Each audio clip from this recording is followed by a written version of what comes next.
প্রকৃতির অপরূপ সৌন্দর্যে সাজে আমাদের বেতেলকড়িতলা। বিকেল বেলার দৃশ্যটা দেখে সবারই চোখ এবং মন দুটোই জুড়িয়ে যায়। সারাদিন পরিশ্রমের পর মেহনতি মানুষগুলো ছুটে আসে ক্লান্তি দূর করার জন্য প্রকৃতির লীলাভূমি এই বেতেলকড়িতলায়। এখানকার ছোট ছোট ছেলেমেয়েরা বিকেল বেলায় বড়শি দিয়ে মাছ শিকার করে। আবার কেউ কেউ অনেক দূর দূরান্ত থেকে নৌকা দিয়ে লাকড়ি এনে ঘাটে ভিড়ায়। এখানে আছে অনেক মুদিখানার দোকান, পাশে আছে আমাদের পল্লী চিকিৎসক ডাক্তার সাইদুর ভাইয়ের দোকান।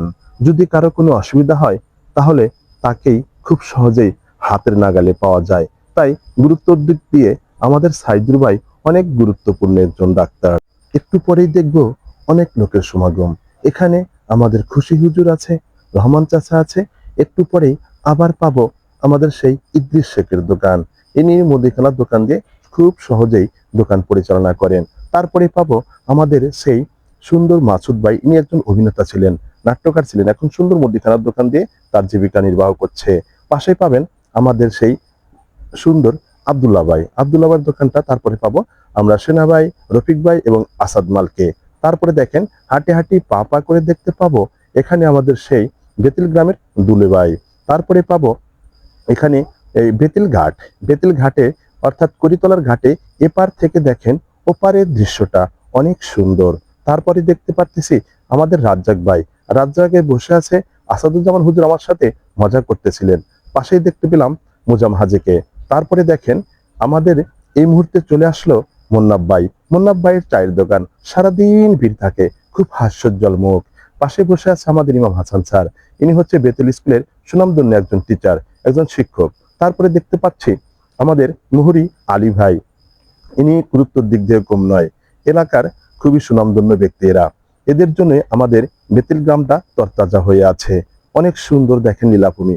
ওই যে ওই পার থেকে কত সুন্দর করে নৌকাটা ধীরে ধীরে এপারে চলে আসছে। নৌকাতে মানুষ বোঝাই করে নিয়ে আছে আমাদের দুলু চাচা। ইনি একদম সকাল থেকে রাত 11টা পর্যন্ত মানুষ পারাপার করে। তাই গুরুত্বর দিক দিয়ে ইনি একজন সেই গুরুত্বপূর্ণ ব্যক্তি।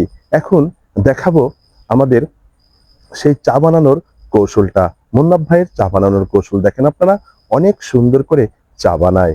প্রথমে কাপটাকে কিন্তু পরিষ্কার করে করে নিল, তারপরে এক চামচ করে চিনি, এবার পাতি দিচ্ছে, চায়ের পাতি দিয়ে তারপরে গরম পানি ঢালবে।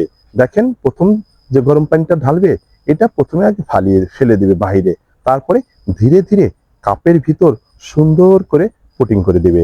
দেখেন এই যে সুন্দর করে কাপের ভিতরে ঢালতেছে। আর চায়ের রংটা খুবই সুন্দর কালার হচ্ছে। ওদিকে চুলাটা ধাও ধাও করে জ্বলছে, কেতলিতে তাপ তাপ দিচ্ছে, ওর ভিতর আছে পানি, ওই গরম পানি তো ঢেলে দিচ্ছে। একটা ক্ষেত্রে হাতে দিয়ে গরম পানির ক্ষেত্রেটা হাতে দিয়ে সুন্দর করে পাতির ভিতরে ঢালছে আর সুন্দর রিরি করে সুন্দর করে দেখেন এই চাটা আমাদের কাপের ভিতরে ভরে দিচ্ছে। আমি এক কাপ এখানে চা খেয়েছিলাম। মুন্না ভাইয়ের হাতের চাটা অনেক সুন্দর লাগে, অনেক মজাদার চা বানায়। এখানে দেখেন এখানে এই চা ঘরটা হচ্ছে আমাদের আনোয়ার ভাইয়ের চায়ের দোকান। এখানে আমিরুল ইসলাম কেরু ভাই ছিল, ইনি মেম্বার, সাবেক মেম্বার। আনোয়ার ভাই আমার, ইনি হচ্ছে আনোয়ার মামা, এই যে হচ্ছে আনোয়ার ভাই। এনার চায়ের দোকান, এনার হাতের চাটাও খুবই মজাদার, খুবই সুন্দর করে দোকানটা গুলাকে সাজিয়ে রাখে। অনেক অনেক দূর দূরান্ত থেকে এসে মানুষগুলো এখানে এসে বাদাম খায়। তারপরে আছে এই বোরার দোকান আছে, তারপরে এই পান খায়, তারপরে এদিক সেদিকে ঝালমুড়ি আছে।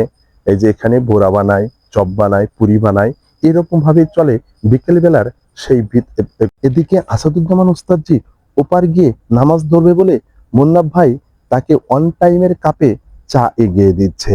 মুন্নাফ ভাই দেখেন কত দ্রুত গিয়ে চা এগিয়ে দিল। আসাদুজ্জামান